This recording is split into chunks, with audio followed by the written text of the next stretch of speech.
Novel audio seni bela diri Dokter Tanpa Tanding Ye Kui, edisi ke-3058 hingga 3061. Tidak setuju.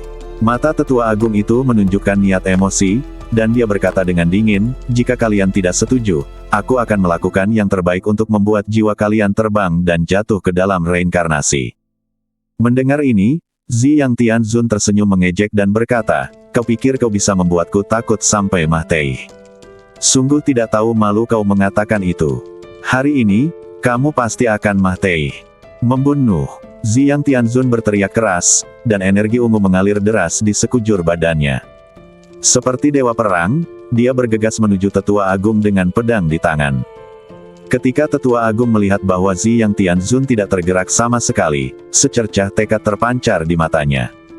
Dia berbalik tiba-tiba, menghadap jurang di belakangnya, cepat-cepat membentuk segel dengan tangannya dan menggumamkan sesuatu. Saat ia bergerak, terdengar suara gemuruh rendah dari jurang, seolah ada binatang yang sedang tidur dan terbangun. Inilah kekuatan harta terlarang. Ketika pangeran dunia bawah dan yang lainnya melihat ini, sedikit kegembiraan dan antisipasi terpancar di mata mereka. Mereka tahu bahwa tetua agung akhirnya akan menggunakan harta karun dengan kekuatan yang tak terbayangkan itu. Ketika Ye Kui dan yang lainnya melihat kejadian ini, wajah mereka tiba-tiba menjadi serius. Mereka merasakan aura mengerikan yang datang dari jurang dan tahu bahwa akan ada pertempuran yang mengguncang bumi. Oh tidak, aura ini terlalu mengerikan. Wajah alis panjang sedikit berubah, dan dia memegang batu bata misterius itu erat-erat di tangannya. Ye Kui menarik napas dalam-dalam dan berkata, semuanya, hati-hati. Pertempuran berikutnya mungkin di luar imajinasi kita. Bersiaplah untuk mengambil tindakan kapan saja. Saat tetua agung itu bergerak, suara gemuruh rendah di jurang itu menjadi semakin keras, seolah-olah ribuan pasukan tengah berlari kencang di dalamnya. Segera setelah itu, kabut abu-abu tak berujung melonjak keluar dari jurang bagaikan gelombang yang bergelombang. Kabut itu begitu tebal sehingga tampak seperti suatu entitas. Kemanapun ia pergi, semuanya diselimuti olehnya, seolah-olah telah memasuki malam abadi. Dalam kabut abu-abu itu, tercium bau busiuk-busiuk yang samar-samar dan memuakkan, bercampur dengan aura hantu yang suram, seolah berasal dari kedalaman neraka 9 meter. Setiap gumpalan kabut mengandung kekuatan yang mengerikan. Tanah yang disentuhnya langsung retak, dan bebatuan dengan cepat berubah menjadi bubuk di bawah erosi kabut dan menghilang tanpa jejak. Kabut ini aneh sekali. Ekspresi Ye Kui menjadi sangat serius. Dia melihat sekeliling dengan waspada dan mengepalkan tinjunya erat-erat. Kabut itu tampaknya memiliki semacam spiritualitas dan terus-menerus mendekati Zi Yang Tianzun. Semakin dekat, semakin berat rasa penindasan di hati setiap orang. Segera setelah itu, cahaya yang menyilaukan melesat dari jurang ke langit, seketika menerangi seluruh dunia. Di bawah cahaya, harta karun yang memancarkan aura misterius perlahan bangkit. Harta karun ini berbentuk seperti bola hitam besar, dan permukaannya ditutupi dengan rune aneh. Rune tersebut bersinar dengan cahaya redup, seolah-olah menceritakan rahasia kuno. Hei, ini mutiara neraka, bukan harta karun itu, kata pendeta agung dengan heran. Pangeran dunia bawah dan yang lainnya juga tercengang. Mereka mengira tetua agung akan menggunakan harta karun itu, namun tanpa diduga, yang muncul pada akhirnya adalah mutiara neraka. Namun, Nether Abyss Pearl adalah senjata kekaisaran dan sangat kuat. Sang tetua agung mengulurkan tangannya dan mutiara Nether Abyss terbang ke tangannya. Dia menggenggam erat mutiara neraka-neraka, dan aura di badannya berubah drastis dalam sekejap. Dia yang awalnya terluka dan lemah, kini menjadi kuat dan agung, seolah-olah dia telah kembali ke kondisi puncaknya. Zi Yang Tianzun, kamu yang meminta ini. Sang tetua agung meraung dan melemparkan mutiara neraka ke arah Zi Yang Tianzun. Mutiara Nether Abyss berputar cepat di udara, menghancurkan ruang dimanapun ia lewat. Tianzun Zi yang merasakan ancaman kuat dari mutiara Mingyuan. Dia tidak berani ceroboh dan dengan cepat mengayunkan pedang di tangannya. Satu pedang membuka langit. Zi Yang Tianzun berteriak keras, dan energi pedang ungu besar menebas ke arah mutiara Mingyuan. Namun, ketika energi pedang bersentuhan dengan mutiara neraka, sebuah pemandangan menakjubkan terjadi. Energi pedang sebenarnya diserap oleh Nether Abyss Pearl tanpa menyebabkan kerusakan apapun padanya. Hah! Kelopak mata Ziyang Tianzun berkedut. Dia tidak menyangka serangannya tidak akan berpengaruh pada mutiara neraka. Hahaha, Ziyang Tianzun, hari ini adalah hari kematianmu. Sang tetua agung tertawa liar dan terus membentuk segel dengan tangannya, mengendalikan mutiara neraka untuk terus mendekati Ziyang Tianzun. Mutiara neraka makin dekat, dan Ziyang Tianzun merasakan tekanan kuat, seakan-akan ada gunung seberat miliaran pon yang menekannya. Grandmaster, wajah Ye Kui penuh dengan kekhawatiran. Namun, tidak ada rasa takut atau mundur di mata Ziyang Tianzun. Sebaliknya, dia terbakar dengan keinginan yang lebih kuat untuk bertarung. Kau ingin mengambil nyawaku hanya dengan sebuah manik. Itu hanya angan-angan. Ziyang Tianzun menggertakkan giginya, dan energi ungu di sekelilingnya bergulung liar bagaikan api yang berkobar, dan momentumnya sekali lagi naik ke ketinggian baru. Pedang di tangannya bersinar terang, dan cahaya ungu hampir menghilangkan kabut abu-abu di sekitarnya. 10.000 pedang kembali ke asalnya. Ziyang Tianzun meraung, suaranya bergema di langit dan bumi, seakan-akan menghancurkan kabut tak berujung. Dalam sekejap, pedang panjang di tangannya berputar cepat, dan ki pedang yang tak terhitung jumlahnya meledak dari pedang, terbang ke segala arah seperti meteor yang terang. Energi pedang ini saling terkait dalam kehampaan, dan akhirnya membentuk bayangan pedang ungu besar. Bayangan pedang itu panjangnya 10.000 kaki dan memancarkan aura yang menggetarkan hati, seolah-olah akan membelah seluruh dunia menjadi dua. Memotong. Ziyang Tianzun memiliki tatapan penuh tekad di matanya, dan dia mengayunkan pedang di tangannya ke depan dengan ganas. Bayangan pedang besar jatuh dari langit, membawa kekuatan untuk menghancurkan dunia, dan menebas lurus ke arah mutiara neraka. Ledakan. Terdengar suara gemuruh yang memekakkan telinga, seolah-olah seluruh dunia runtuh pada saat itu. Kakak. Bayangan pedang besar itu bertabrakan dengan keras dengan mutiara neraka. Tiba-tiba, mutiara neraka ditutupi dengan retakan padat seperti bola kaca. Semua orang tercengang melihat pemandangan ini, mata mereka terbelalak, tidak percaya dengan apa yang mereka lihat. Pangeran dunia bawah dan yang lainnya merasa ngeri.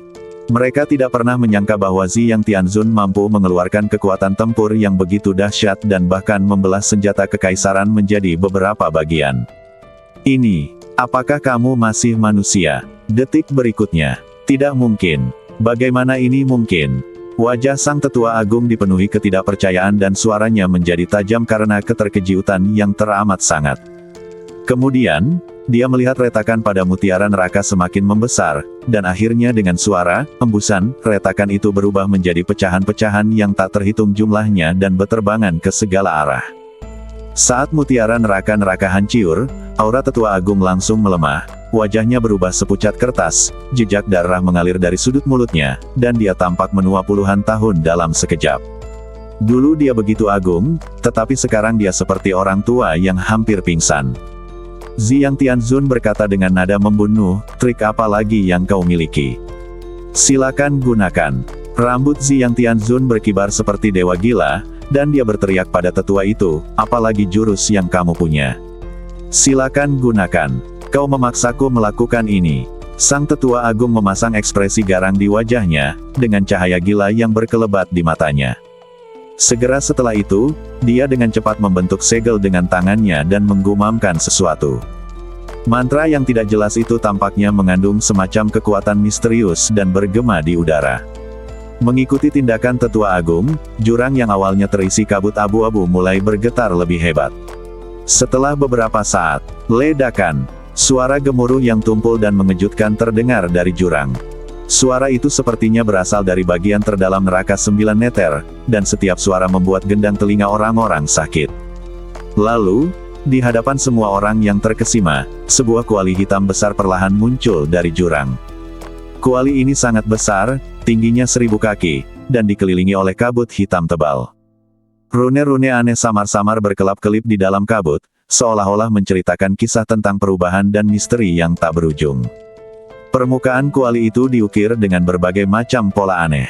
Meskipun pola-pola itu tampak seperti benda mati, pola-pola itu membuat orang-orang merasakan jantung berdebar-debar tanpa sadar. Tiba-tiba, kegembiraan tampak di wajah para pangeran dunia bawah, dan mata mereka bersinar dengan fanatisme. Artefak suci klan. Artefak suci klan sudah keluar. Pangeran Alam Baka berteriak kegirangan, suaranya menjadi tajam dan menusiuk karena terlalu bersemangat. Badannya sedikit gemetar, seakan-akan dia baru saja melihat pemandangan Zi Yang Tianzun yang diremukkan oleh artefak suci milik klan.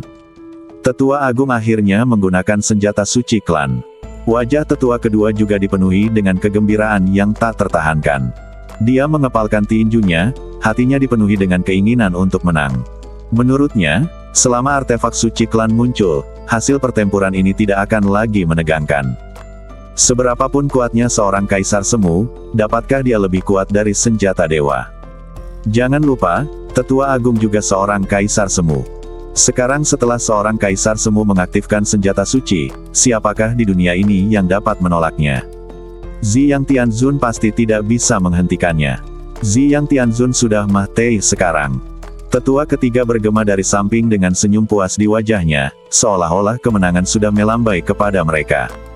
Imam besar menyipitkan matanya sedikit dan mengamati kuali itu dengan saksama, dengan sedikit rasa kagum di matanya. Meskipun dia belum pernah melihat kekuatan artefak itu, dia mengerti bahwa tripod ini pasti luar biasa sebagai artefak yang melindungi klan Nether. Pada saat yang sama, ekspresi gugupnya benar-benar rileks, dan dia berkata, jika kamu berani bertindak liar di wilayah Hades, kamu pantas mati. Sisi lain, ketika Ye Kui dan yang lainnya melihat kuali besar, ekspresi mereka berbeda. Xiao Di sangat gugup dan wajahnya pucat. Oh tidak, Tetua Agung telah mengambil artefak suci klan. Kita dalam masalah sekarang. Kakak Ye, cepat ingatkan senior itu dan katakan padanya untuk mencari cara menghindar. Saya mendengar bahwa begitu senjata dewa dilepaskan, langit akan reruntuh dan bumi akan hancur. Xiao Di begitu cemas hingga dia hampir menangis. Namun, saat ini Ye Kui tampaknya tidak mendengar kata-kata Xiao Di. Matanya tertuju pada tripod dengan tatapan berapi-api. Kutu kupret kecil, ini bukan, suara alis panjang bergetar dan dia mulai tergagap.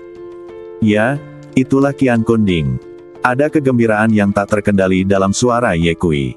Dia tidak pernah menyangka bahwa Qian Kunding ke-6 akan muncul di Hades. Terlebih lagi, itu adalah artefak suci klan Hades. Kakak Ye, tolong cepat ingatkan para senior, kalau tidak, semuanya akan terlambat. Xiao Di mendesak lagi. Tidak apa-apa. Ye Kui memegang tangan Xiao Di, memberi isyarat padanya untuk tidak khawatir. Kemudian, dia menatap Qian Kunding dan bertanya-tanya bagaimana cara mendapatkan ding ini. Pada saat ini, sang tetua agung menatap kuali yang perlahan naik dan senyum puas muncul di wajahnya. Dia tahu bahwa kuali ini adalah kartu truf terhebat di dunia bawah, dan memiliki kekuatan untuk menghancurkan dunia.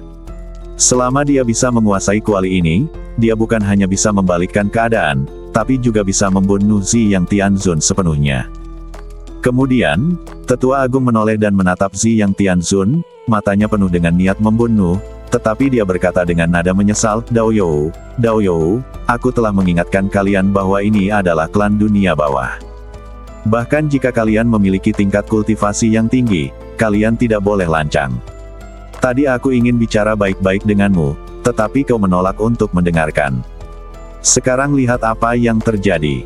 Kau tidak hanya mendorong dirimu sendiri ke jalan buntu, tetapi kau juga melibatkan Ye Changsheng dan yang lainnya. Tapi beginilah bagusnya. Kalian bisa melakukan perjalanan bersama, jadi kalian tidak akan kesepian. Hahaha. Sang tetua agung tertawa terbahak-bahak. Zi Yang Tianzun mengenali Qian Kunding saat benda itu muncul. Ketika dia mendengar kata-kata tetua agung itu, dia melirik Ye Kui dengan tatapan aneh, seolah berkata, Changsheng, apakah kamu mendengarnya?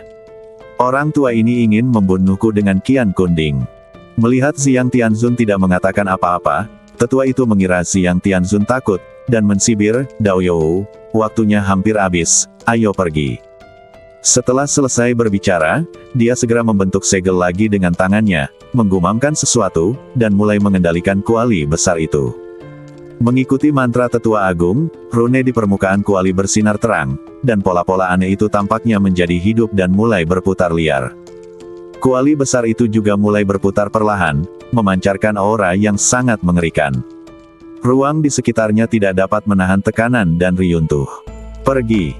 Tetua agung itu melambaikan tangannya dengan kencang, dan kuali besar itu melesat ke arah Zi Yang Tianzun bagaikan anak panah. Kemanapun kuali itu lewat, retakan-retakan hitam besar terbelah ke angkasa, seakan-akan seluruh dunia akan ditelan oleh kuali ini. Ziyang Tianzun merasakan ancaman besar yang dibawa oleh Qian Kunding, dan wajahnya menjadi sangat serius, tetapi dia tidak mundur. Sebaliknya, dia mengangkat pedang di tangannya tinggi-tinggi, dan udara ungu di sekitarnya mendidih dengan liar. Bersiaplah untuk menggunakan senjata tangguh. Tanpa diduga, pada saat ini, sesosok muncul di depan Ziyang Tianzun. Kehidupan abadi. Ziyang Tianzun tercengang. Ye Kui berkata, "Grandmaster, biarkan aku yang mengurus tripod ini." Ziyang Tianzun ragu-ragu sejenak, lalu mengangguk ketika teringat pada 5 Qian Kunding di badan Ye Kui, dan mengingatkannya, "Hati-hati." Melihat Ye Kui berdiri di depan Ziyang Tianzun, bersiap menghadapi Qian Kunding, pangeran dunia bawah dan yang lainnya awalnya tercengang, wajah mereka penuh dengan keterkejutan, dan kemudian mereka meledak dalam ledakan ejekan yang tidak bermoral. "Apakah Ye Changsheng gila?" Pangeran Hades menyilangkan lengannya dan tertawa meremehkan, "Beraninya kau berdiri di depan senjata suci. Kau hanya melebih-lebihkan dirimu sendiri. Ini seperti mencari kematian." Tetua kedua mendengus dingin, seorang anak muda yang tidak tahu diri berani mencoba menghentikan kereta perang dengan tangan kosong. Sungguh konyol. Tetua ketiga tertawa terbahak-bahak hingga terjatuh ke belakang, menunjuk ke arah Ye Kui dan berkata dengan keras, "Ye Changsheng, menurutmu siapa dirimu? Kau tidak dapat menahan kekuatan senjata suci itu, kau pasti akan mati hari ini." Ketika Xiao Di melihat kejadian ini, wajahnya pucat karena ketakutan, air mata langsung mengalir di matanya, dan dia berteriak, "Kakak Ye, cepatlah kembali. Tolong cepatlah kembali, kamu tidak bisa menghentikan artefak itu." Di lapangan, ketika Tetua Agung melihat Ye Kui benar-benar berdiri di depan Ziyang Tianzun, seringai muncul di sudut mulutnya, dan cahaya kejam bersinar di matanya. "Karena kalian mencari kematian, jangan salahkan aku karena bersikap kejam. Aku akan mengirim kalian berdua pergi hari ini." Setelah berkata demikian, Tetua Agung segera membentuk segel dengan tangannya, menggumamkan sesuatu, dan mengendalikan Qian Kunding untuk menekan Ye Kui dengan kekuatan yang lebih dahsyat. Kemanapun Qian Kunding melintas, ruang hampa hancur dan udara di sekitarnya seakan tersedot keluar dalam sekejap, membentuk daya tekan dahsyat yang membuat orang sulit bernapas. Namun, ketika Qian Kunding masih berjarak lebih dari 10 kaki dari Ye Kui dengan tenang mengulurkan jarinya dan dengan tenang mengucapkan sepatah kata kepada Qian Kunding. "Berhenti." Ketika kata-kata itu diucapkan, Tetua Agung, Pangeran Alam Baka dan yang lainnya mula-mula tertegun, lalu tertawa terbahak-bahak lagi. "Hahaha, Tetua Agung hampir menangis karena tertawa, bagaimana senjata suci itu bisa berhenti begitu saja? Kamu pikir kamu siapa? Beraninya kamu melakukan trik seperti itu di hadapanku?" Pangeran dari klan Hades juga mensibir, "Ini adalah hal paling konyol yang pernah kulihat." Ye Changsheng pasti sangat ketakutan. Mata pendeta tinggi yang awalnya sedikit menyipit, kini melebar karena perilaku Ye Kui yang tampak tak masuk akal, dan ada ejekan yang tak tersamar di wajahnya. Dia benar-benar anak sapi yang baru lahir yang tidak takut pada harimau. Apakah anak ini sedang melamun? Dia benar-benar ingin menghentikan senjata suci itu sendiri. Itu hanya angan-angan. Tetua kedua juga menggelengkan kepalanya dan menambahkan dengan nada menghine, "Menurutku dia benar-benar takut. Hanya orang dengan gangguan mental yang akan melakukan hal konyol seperti itu. Tripod ini adalah artefak suci klan Ming. Bagaimana mungkin orang biasa seperti dia bisa mengendalikannya? Tunggu saja dan lihat saja, dia akan hancur berkeping-keping dalam waktu singkat." Tetua ketiga tertawa terbahak-bahak hingga mulutnya tidak bisa tertutup. Ia menatap Ye Kui dan berteriak, "Anak ini tidak tahu seberapa tinggi langit dan seberapa dalam bumi. Ia pikir ia dapat menyaingi senjata suci hanya dengan beberapa trik. Ia benar-benar melebih-lebihkan kemampuannya sendiri. Ia akan segera mendapat masalah." Tawa orang banyak bergema di udara, tetapi Ye Kui tampaknya tidak mendengarnya. Dia masih berdiri di sana dengan tenang, menatap tajam ke arah Qian Kunding yang perlahan mendekat. Siapa yang mengira, tepat saat gelak tawa kerumunan belum mereda, Qian Kunding yang semula membawa kekuatan penghancur dunia dan tak terhentikan, benar-benar berhenti perlahan di udara tepat seperti yang dikatakan Ye Kui. Ruang yang awalnya rusiak, seolah dihaluskan oleh suatu kekuatan tak kasat mata, dan perasaan tertekan yang menyesakkan pun sirna tanpa jejak dalam sekejap. Dalam sekejap, seluruh medan perang berubah menjadi sunyi senyap. Senyum sinis sang pendeta agung membeku di wajahnya, mulutnya sedikit terbuka, ekspresi tidak percaya. Mata tetua kedua membelalak, dan gelengan kepalanya tiba-tiba terhenti, dan penghinaan di wajahnya digantikan oleh keterkejutan. Tetua ketiga bahkan lebih tertegun, seolah-olah dia terkena mantra dan tidak bisa bergerak sedikit pun. Bagaimana ini mungkin? Imam besar hampir tidak bisa mempercayai matanya dan terus bergumam pada dirinya sendiri, ini adalah artefak suci klan. Bagaimana mungkin dia mendengarkannya? Tetua kedua menelan ludah dan berkata dengan suara datar, mungkinkah? Mungkinkah anak ini benar-benar memiliki kemampuan khusus? Tetua ketiga kembali sadar dan menggelengkan kepalanya dengan cepat, tidak mungkin, ini sama sekali tidak mungkin. Pasti ada yang salah dengan artefak itu, kalau tidak, bagaimana mungkin dia bisa mengendalikannya? Omong kosong. Pangeran Hades mengumpat, ini adalah artefak suci klan Hades kita. Tidak mungkin ini bisa salah. Pasti ada sihir jahat yang Ye Changsheng berikan pada kita. Sisi lain, Xiao Di juga terkejut. Kakak Ye, dia, bagaimana mungkin dia? Xiao Di membuka matanya lebar-lebar, wajahnya penuh ketidakpercayaan, lalu menatap Ye Kui, matanya dipenuhi kekaguman yang mendalam. Dia tidak pernah menyangka Ye Kui mempunyai kemampuan seperti itu. Itu senjata dewa. Berhentilah begitu aku bilang berhenti. Kakak Ye bagaikan dewa yang bisa memerintah segalanya. Keren abis. Saya percaya, tidak peduli berapa tahun telah berlalu, pemandangan ini akan terpatri kuat di ingatan Xiao Di dan dia tidak akan pernah melupakannya. Wah, dia memang pantas menjadi bos, tampan sekali. Seru Lin dan Yao. Wu Qianfan juga merasa kagum, bosnya sangat hebat. Niu Dali berkata dengan bangga, lihat. Itu tuanku. Mo Tianji juga tertawa. Di tempat kejadian, hanya ada satu orang yang tidak bisa tertawa, dan itu adalah alis panjang. Guru alis panjang menatap Ye Kui, matanya merah karena iri, dan mengutuk 3 kata dengan suara rendah. Berpura-pura. Pada saat ini, orang yang paling terkejut adalah Tetua Agung. Ketika Tetua Agung melihat kejadian ini, senyum di wajahnya langsung membeku, matanya terbelalak, dan dia tampak seperti baru saja melihat hantu. Bagaimana ini mungkin?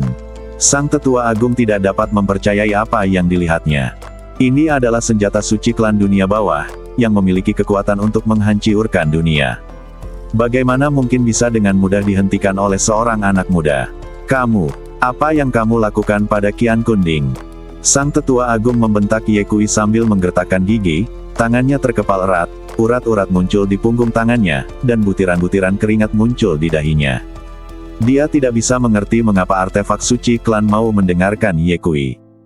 Kamu seharusnya bertanya pada dirimu sendiri pertanyaan ini. Ye Kui mengangkat sudut mulutnya sedikit, memperlihatkan senyum yang tidak berbahaya, dan berkata, ini adalah senjata suci klan Mingmu. Kamu sebenarnya bertanya padaku, bagaimana aku bisa tahu? Sang Tetua Agung berkata, kaulah yang menyuruhnya berhenti. Ye Kui mengangkat bahu, merentangkan tangannya, dan berkata, sejujurnya, aku tidak menyangka dia akan begitu patuh. Saya rasa ia mungkin tahu bahwa saya orang baik, jadi ia tidak ingin membunuh saya. Harus kukatakan, artefak Hades milikmu cukup bersahabat. Mendengar ini, bukan hanya Tetua Agung, bahkan Pangeran Dunia Bawah dan yang lainnya mengernyitkan bibir. Yang mulia, apa yang terjadi? Tanya Pendeta Agung dengan suara rendah. Mana mungkin aku tahu. Wajah Pangeran Alam Baka itu tampak sangat muram. Aku pikir Tetua Agung dapat dengan mudah membunuh Ziyang Tianzun dengan menggunakan artefak suci klan, tetapi aku tidak menyangka perubahan seperti itu akan terjadi lagi. Bagaimana kalau kita pergi dan bertanya kepada Tetua Agung? Usul Tetua kedua, ayo pergi. Setelah mengatakan ini, Pangeran Dunia Bawah dengan cepat muncul di samping Tetua Agung bersama beberapa orang. Tuan, apa yang terjadi? Tanya Pangeran Dunia Bawah. Bagaimana mungkin aku tahu? Sang Tetua Agung berkata dengan suara yang dalam, itu belum jelas. Mungkinkah ada yang salah dengan Kuali Qiankun? Tanya Pangeran Dunia Bawah. Sang sesepuh menjawab, belum. Jadi apa yang salah? Semua orang tenggelam dalam pikirannya yang mendalam. Jika kau tidak bisa mengetahuinya, Jangan pikirkan itu. Tetua Agung, menurutku hal terpenting saat ini adalah membunuh mereka terlebih dahulu. Tetua kedua berkata, jika kau ragu, tunggu sampai mereka mati, baru kita bisa mempelajarinya perlahan-lahan. Ya, kau benar. Setelah tetua itu selesai berbicara, dia segera membentuk segel dengan tangannya. Tak lama kemudian, Qian Kunding mulai bergerak. Berdengung. Qian Kunding yang sunyi, pada saat ini, kembali melepaskan tekanan yang luar biasa. Sang tetua agung segera membentuk segel dengan tangannya, menggumamkan sesuatu, urat-urat menonjol di dahinya, dan keringat terus mengalir turun. Dia berusaha sekuat tenaga dan mengaktifkan Qian Kunding sekali lagi, ingin menghancurkan Ye Kui sepenuhnya untuk memulihkan wajah dan martabat klan dunia bawah. Saat dia bergerak, Qian Kunding memancarkan rasa penindasan yang kuat dan perlahan menekan ke arah Ye Kui. Secercah harapan menyala di mata putra mahkota dunia bawah, imam besar, tetua kedua, dan tetua ketiga. Mereka menatap kuali Qian Kun seolah-olah mereka melihat fajar kemenangan. Hidup dan mati Ye Changsheng sudah ditentukan. Ucap pangeran dunia bawah sambil menggertakkan giginya. Akan tetapi, saat Qian Kunding hendak mendekati Ye Kui lagi, Ye Kui hanya mengangkat kepalanya sedikit, melirik Qian Kunding yang besar, dan mengucapkan sepatah kata ringan. Tentu. Dalam sekejap, Qian Kunding yang turun dengan kekuatan mengerikan tiba-tiba berhenti di udara, seolah-olah terkena mantra, dan tidak bergerak. Udara di sekitar terasa membeku dan seluruh dunia terdiam membisu. Tangan tetua agung membeku di udara, dan ekspresi wajahnya mengeras menjadi ekspresi yang sangat terdistorsi. Dia membuka matanya lebar-lebar, matanya penuh dengan ketidakpercayaan. Bagaimana ini mungkin? Suara sang tetua agung bergetar, seakan-akan dia telah menderita pukulan hebat. Pangeran dunia bawah dan yang lainnya juga tercengang. Mereka berdiri di sana seperti ayam kayu, dengan mulut terbuka lebar, tidak dapat menutup untuk waktu yang lama. Mereka tidak dapat mengerti mengapa senjata suci klan, yang memiliki kekuatan tak terbatas, malah menuruti perintah Ye Kui berulang kali. Ini keterlaluan. Apa yang sedang terjadi? Suara pendeta agung berubah dan wajahnya dipenuhi ketakutan. Tetua kedua dan tetua ketiga saling berpandangan, mata mereka penuh dengan kebingungan dan ketidakberdayaan. Mereka belum pernah menemui hal aneh seperti itu.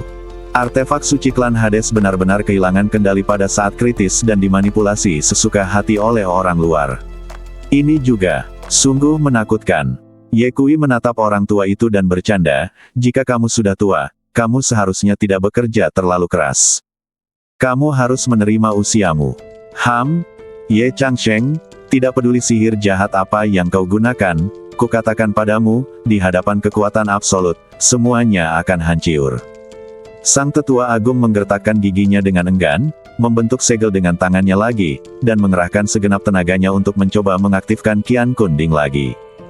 Ekspresi gila tampak di wajahnya, ia terus menggumamkan mantra, dan pakaiannya basah oleh keringat. Namun, sesuatu yang lebih mengerikan terjadi. Tidak peduli seberapa keras dia mendesaknya, Qian Kunding tampaknya telah terpaku kuat di udara, tidak bergerak, seolah telah berakar. Tiba-tiba wajah sang tetua agung berubah pucat. Ini tidak mungkin, ini benar-benar tidak mungkin. Sang tetua agung meraung dengan marah, suaranya bergema di medan perang yang kosong, terdengar sangat sunyi. Melihat ekspresi marah tetua agung, pangeran dunia bawah dan yang lainnya merasa sangat gelisah. Ini adalah pertama kalinya mereka melihat tetua agung seperti ini selama bertahun-tahun. Tuan, apa yang terjadi? Tanya pangeran dunia bawah. Sang tetua agung mengabaikan pangeran alam baka, terus membuat segel dengan tangannya, menggumamkan sesuatu, dan tak lama kemudian urat-urat di dahinya muncul. Sayangnya Qian Kunding masih belum bisa diaktifkan. Baru pada saat inilah pangeran dunia bawah dan teman-temannya menemukan petunjuknya. Tuan, apa yang sebenarnya terjadi? Mengapa Qian Kunding tidak mematuhi perintah Anda? Pangeran dunia bawah bertanya dengan cemas, dengan sedikit getaran dalam suaranya. Sang tetua agung sedang tidak berminat untuk menjawab pangeran alam baka, atau lebih tepatnya, ia sama sekali tidak tahu bagaimana menjawabnya. Karena dia tidak mengerti apa yang sedang terjadi. Aneh sekali. Sang tetua agung terus mengaktifkan Qian Kunding, namun apapun yang dilakukannya, Qian Kunding tidak bergerak, seolah-olah ada kekuatan misterius yang mengendalikan Qian Kunding secara tak terlihat. Pangeran Dunia Bawah dan beberapa orang lainnya merasa sangat cemas saat menyaksikan Tetua Agung mencoba mengaktifkan kuali Qian Kun berulang kali tetapi selalu gagal. Imam Besar berkata, "Tetua Agung, Qian Kun Ding ini adalah senjata kekaisaran klan Ming kita, dan ini juga kartu truf terakhir kita. Jika kita tidak bisa mengaktifkannya, kita akan tamat sepenuhnya, dan Hades akan hancur. Pikirkanlah caranya dengan cepat dan mulailah." Tetua kedua dan tetua ketiga juga berlarian dengan cemas, mata mereka dipenuhi kecemasan dan ketakutan. "Ya, Tetua Agung, jika ini terus berlanjut, kita semua akan mati di sini. Hanya Qian Kun Ding yang bisa menghancurkan mereka. Kita harus mengaktifkan Qian Kun Ding." Pangeran Hades tidak dapat menahan diri untuk berkata kepada tetua itu, "Tuan, Anda harus menemukan cara untuk membuat Qian Kun Ding bergerak apapun yang terjadi, jika tidak masa depan Hades akan hancur." Ketika sang tetua agung mendengar apa yang dikatakan semua orang, dia merasakan emosi yang campur aduk. Dia tahu betul bahwa situasi sekarang telah mencapai titik kritis antara hidup dan mati. Jika dia tidak dapat mengaktifkan Qian Kun Ding, bukan hanya nyawanya sendiri yang akan terancam, tetapi seluruh klan dunia bawah juga akan menghadapi bencana yang menghancurkan. Tetapi bagaimana kita bisa mengaktifkan Qian Kun Ding? Sang tetua agung berpikir sejenak, muncullah sebuah ide, dan secercah tekad terpancar di matanya. Segera setelah itu, tetua agung menggigit lidahnya keras, dan seteguk darah menyembur keluar dari mulutnya, jatuh langsung ke kuali Qian Kun. Saat esensi dan darah bersentuhan dengan Qian Kun Ding, cahaya aneh terpancar, dan rune di permukaan Qian Kun Ding juga mulai berkedip. Suasana yang awalnya mati mulai mengalami sedikit fluktuasi. "Ada pergerakan!" teriak pendeta agung dengan terkejut, dan cahaya harapan kembali menyala di matanya. Pangeran Dunia Bawah dan yang lainnya juga sangat bersemangat. Mereka menatap kuali Qian Kun dengan saksama, takut kehilangan perubahan apapun. Dengung-dengung-dengungan. Seiring berjalannya waktu, gerakan Qian Kun Ding menjadi semakin keras. Ia mulai berputar perlahan, dan ruang di sekitarnya kembali menunjukkan tanda-tanda kehancuran. Akhirnya pindah. Melihat ini, tetua agung merasa sedikit lega. Selama dia bisa mengaktifkan Qian Kun Ding, dia masih punya kesempatan, dan klan dunia bawah masih punya harapan. "Ye Changsheng, aku ingin melihat bagaimana kamu bisa menghentikanku kali ini." Sang tetua agung meraung, dan sekali lagi mengerahkan segenap kekuatannya untuk mengaktifkan Qian Kun Ding, mencoba menghancurkan Ye Kui sepenuhnya. Di bawah kendali tetua agung, Qian Kun Ding memancarkan tekanan yang lebih kuat, menekan ke arah Ye Kui. Perasaan tertekan kali ini lebih kuat daripada sebelumnya. Udara di sekitar terasa padat dan sangat sulit untuk bernapas. "Ye Changsheng, kematianmu telah tiba, hahaha." Pangeran Dunia Bawah tertawa terbahak-bahak. Akan tetapi, yang tidak diduga oleh siapapun adalah bahwa Ye Kui telah melakukan tindakan yang tidak diduga oleh siapapun. Dia mendongak ke arah Qian Kun Ding dan berkata dengan tidak senang, "Apakah aku membiarkanmu bergerak? Jika kau berani bergerak lagi, aku akan memukulmu, percaya atau tidak." Diam, ledakan. Detik berikutnya, Qian Kun Ding melayang di udara, tak bergerak, patuh seperti siswa sekolah dasar. Bersambung.